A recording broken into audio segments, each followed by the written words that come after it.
Two words have always been associated with Rupert Murdoch: wealth and power. The Australian-born magnate has propelled himself from local newspaper man to global media mogul, changing the face of media and its operation on his way. With presses running on one South Australia newspaper, Murdoch acquired and launched other publications right across the country and neighbouring New Zealand, before expanding News Corp into the UK, US and Asian media markets. But it was in the United Kingdom that he diversified into TV, creating Sky Television in 1989. Murdoch acquired the UK daily newspaper The Sun in 1969 and turned it into a tabloid format. By 2006, it was selling 3 million copies per day. Well, of course, there have been many people who've made great names in Fleet Street as running newspapers and building great newspapers. Well, to that extent, yes, I had to build a great newspaper out of The Sun. On his journey to become one of the world's wealthiest men, Murdoch has frequently been criticised for his political views and for lowering the standards of the publications and outlets he acquires. No, the News of the World it's the most successful Sunday paper in the world. And I'm certainly not going to compete with that by imitating that every day. That's unique. It's going to be left well alone to continue to make money and to do better, I hope. The Sun will certainly be competing with the Daily Mirror. It will be a small-sized newspaper, and it will be out to get every reader it can, and it'll be very happy to take them from the Daily Mirror or the Daily Express or any that's available. Murdoch continued to aggressively turn his acquisitions into one of the biggest media corporations in the world. In the 1980s, he became a US citizen in order to meet requirements for owning TV stations.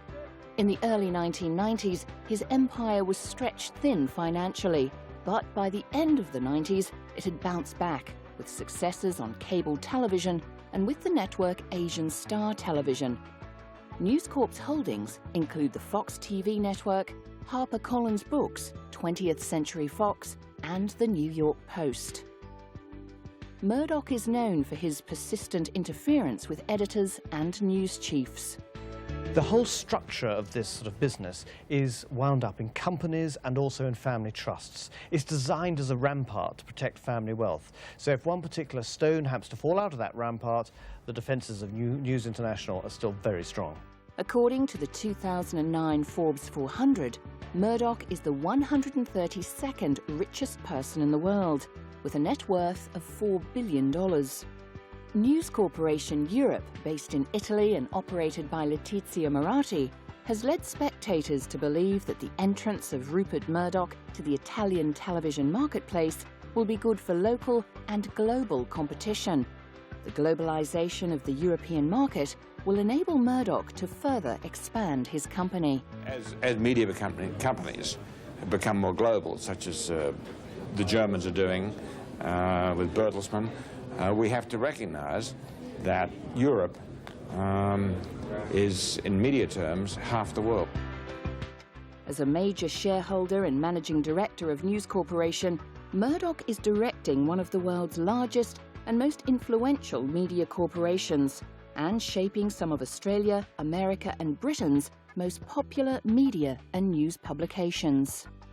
But if the unhealthy concentration does exist today, it exists not in the private sector, but in state broadcasting. In the United Kingdom, no one challenges the power of the BBC. With Murdoch's Fox News consistently taking ratings from CNN and considered the most watched cable news channel, this media baron will continue changing the face of broadcasting.